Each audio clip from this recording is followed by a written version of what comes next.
Previously.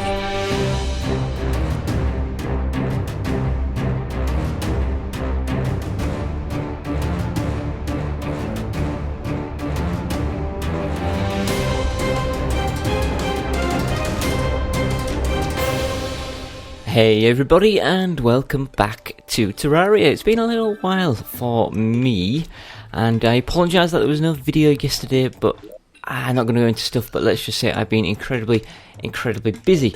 Now, I have no sticky notes for today or things to do because, well, it was kind of like a let's build video, except it would have just been very short, so...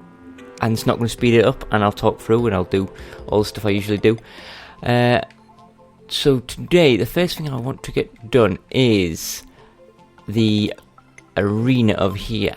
Now, it was perfect for the bosses, it destroyed them, but when it came to the Pumpkin Moon, we had some issues, didn't we? So I'm going to improve its effectiveness against the...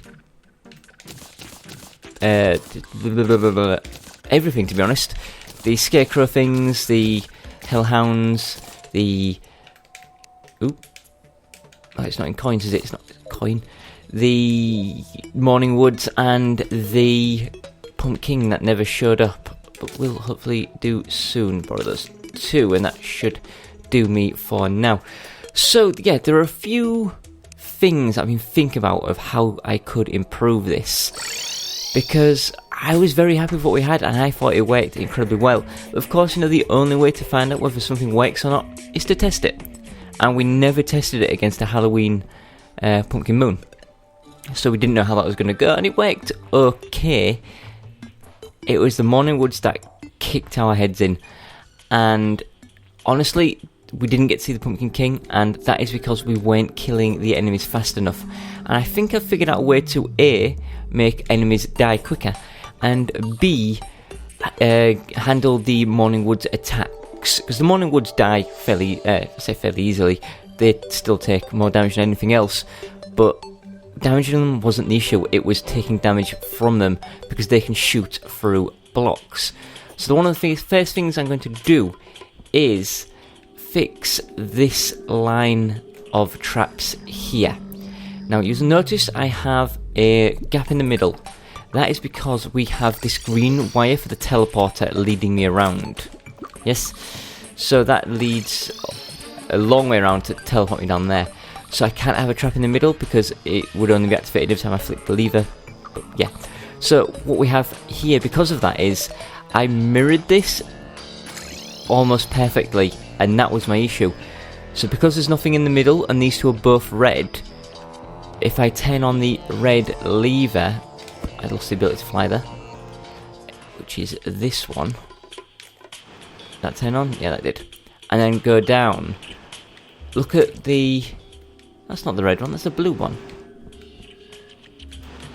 I'm poop. There we go, that's the red one. And then if I come down here, look at the middle. The middle is only coming down. Get out of it. In, like, synchronous, there's no alternating patterns because the middle one is gone because of the wire, and the two on the side are both red. So we need to make them both different colours in order to maximise the spearing pattern. There we go. So basically just changing these wires around somewhat. So it's going to lose the symmetry. That shouldn't matter.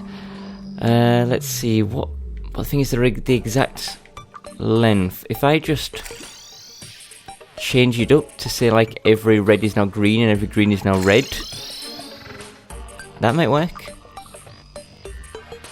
Or is it every red is now blue? But then where does that one go? So I'm trying to follow my patterns here. Oh, the red one is the... What is the red one on the end? I can't figure out what's going on. Too much wiring for my own good. The red one goes down to the heart statue. Okay, that should still work if I move the red one across one.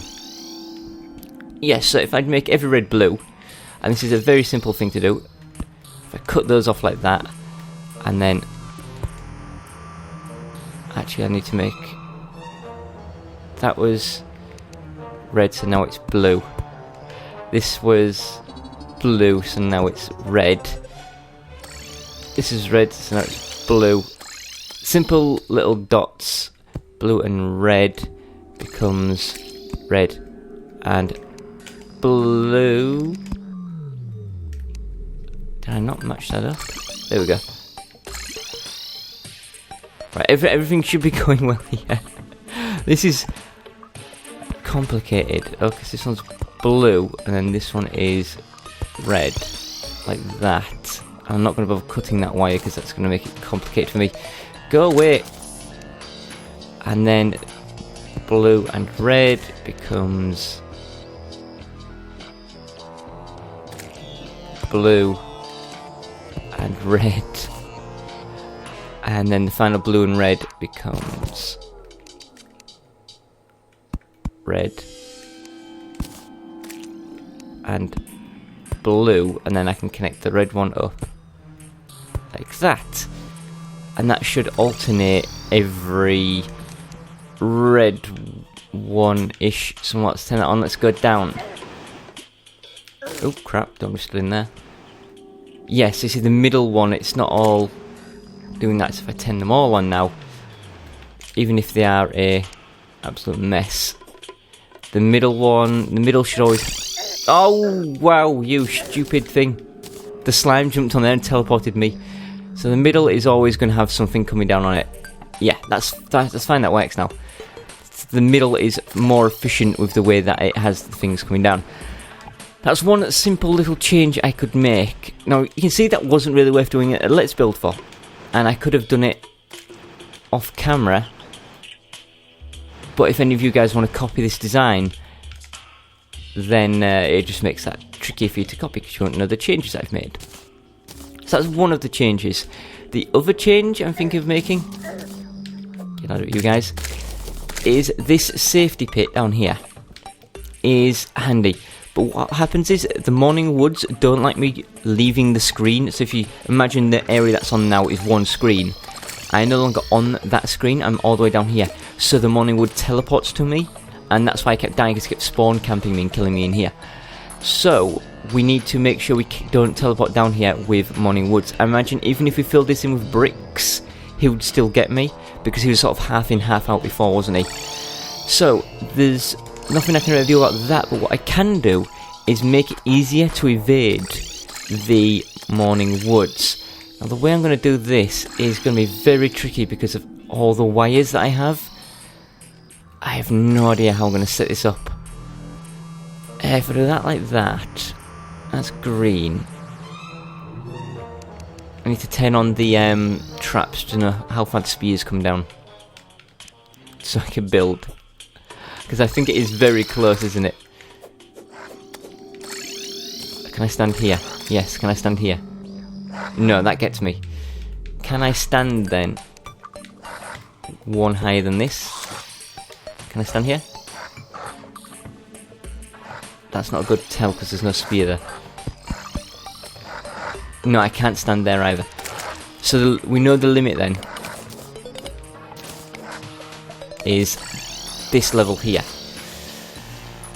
So if I were to lay down one layer of bricks on there, no, that's not going to work. There's too many wires.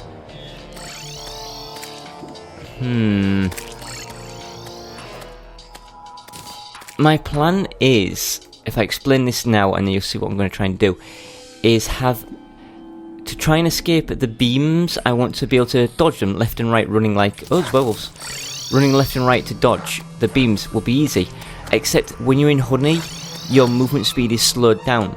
So I could remove the honey, but then I lose that regeneration that I get from it.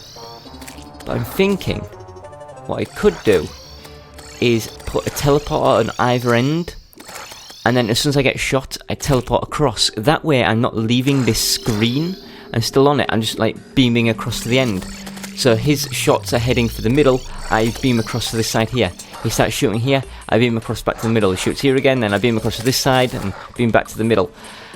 But it needs wires, and I've got too many wires around. Now I could build above the wires, like start building it around this level, but then the spears will hit me because I'll be here. and I can't afford to have that. So the other option is if I were to remove the honey from the middle and just have honey at either end in its own little self-contained portion, like here and on this side here. So I'm free to run about in the middle as I see fit, and I can sit in a honeycombed end if I need the regeneration. Because the honey, if I stand in it just for a second, look, you'll see it's like an infinite healing time, but once I'm out, I get a 30 seconds buff. So as long as I go into it every 30 seconds, it should be fine for me. So I think that is what we're going to do, is remove the teleporters and build a honey bath at the end, which should need, if I do that and that, now I can run over it, look, and I get stopped, I don't run off the edge. That one brick will stop the honey from leaking out, and the 2 bricks will stop me from running it over the edge. So if I build this on either end, like so, and fill that with honey, I'll need to figure something out for the hat, lanterns and stuff. We'll figure it out. Right, let's go home and grab some buckets. I'm not sure how many I will need. I know I've got 2 buckets worth of honey in the where the teleporter is, but I don't know if I need 2. I will do. Right, I need 2 more buckets of honey. Luckily, I tried to keep 5 buckets of everything. Look, 5 honey, lava, honey, and water, and empty. That way, if I ever need them, they're always there. So again, this is something that is just, it'd be too short to do on a Let's Build, and considering I spend a lot of time here just sitting and thinking how I'm going to do this, it wouldn't make for a good Let's Build. Fast forward 4 times speed of me just stood there thinking. But at least I get to talk over this. So yeah, I'm going to apologise because it's not the most thrilling of episodes, but this is stuff that kind of needs to get done because I can't really figure out how to progress until we get this done. There are a few things. I do have a list of things to do, by the way. I just haven't written down recently. These are things that I planned ahead for the future. But getting this sorted is one of them. I have no idea where I am. It is absolutely pitch black. There we go.